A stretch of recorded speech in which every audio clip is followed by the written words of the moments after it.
رمضان شریف میں بہت سارے لوگ سحری کرنے کے بعد بہت بڑی غلطی کرتے ہیں، اور ان میں اکثریت نماز فجر کے بعد وہ غلطی دہراتی ہے۔ وہ غلطی کون سی ہے اور اس کے نقصانات کتنے ہیں؟ وہ غلطی یہ ہے کہ بعض لوگ سحری کے فوراً بعد ہی بستر پر لیٹ جاتے ہیں اور سو جاتے ہیں، جس کی وجہ سے ان کی نماز فجر جو ہے وہ قضا ہو جاتی ہے، جو کہ بہت بڑا گناہ ہے۔ اور بعض لوگ نماز فجر کے فوراً بعد ہی بستر پر لیٹتے ہیں اور سو جاتے ہیں۔ اس کا نقصان کتنا ہے، دینی اور دنیاوی؟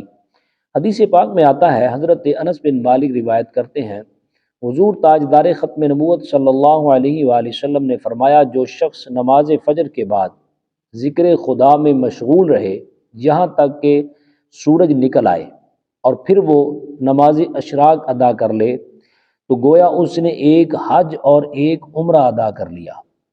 سبحان اللہ! یعنی اتنے بڑے ثواب سے وہ لوگ محروم رہ جاتے ہیں جو نماز فجر کے فوراً بعد سو جاتے ہیں۔ یہ تو ہو گیا دینی اور روحانی نقصان۔ دنیاوی نقصان کیا ہے؟ حضرت سیدہ طیبہ طاہرہ فاطمہ الزہرا سلام اللہ علیہا فرماتی ہیں، میں ایک دن نماز فجر کے بعد لیٹی ہوئی تھی تو حضور تاجدار کائنات صلی اللہ علیہ وآلہ وسلم تشریف لائے، تو آپ نے فرمایا، بیٹی تم سو رہی ہو جب کہ اللہ تعالیٰ اپنے بندوں میں رزق تقسیم کر رہا ہے، اٹھو اور اللہ تعالیٰ کی تقسیم میں شامل ہو جاؤ۔ اللہ تعالیٰ طلوع فجر سے لے کر طلوع آفتاب تک اپنے لوگوں میں رزق تقسیم کرتا ہے، ہمیں بھی اس تقسیم کیے جانے والے رزق میں سے حصہ لینا چاہیے۔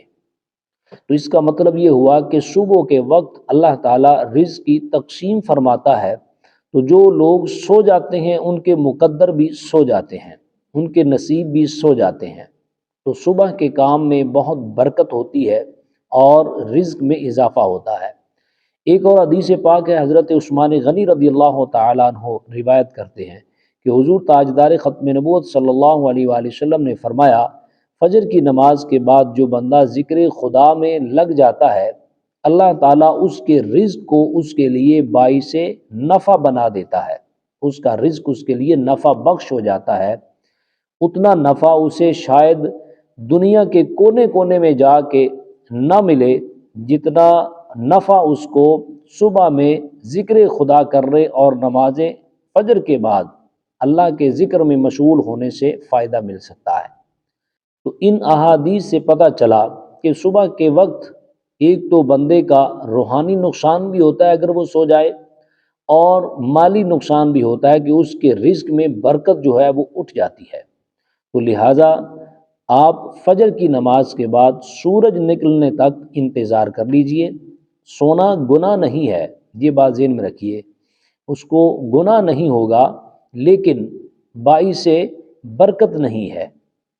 تو سونے والا گناہ گار نہیں ہے، اگر نہ سوئے گا تو اس کا فائدہ اسے دینی اور دنیاوی معاملات میں ضرور ہوگا۔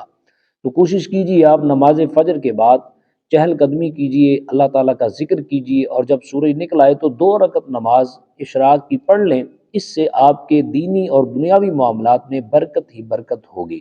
اللہ تعالیٰ ہم سب کو عمل کی توفیق عطا فرمائے، آمین۔ والسلام علیکم ورحمۃ اللہ۔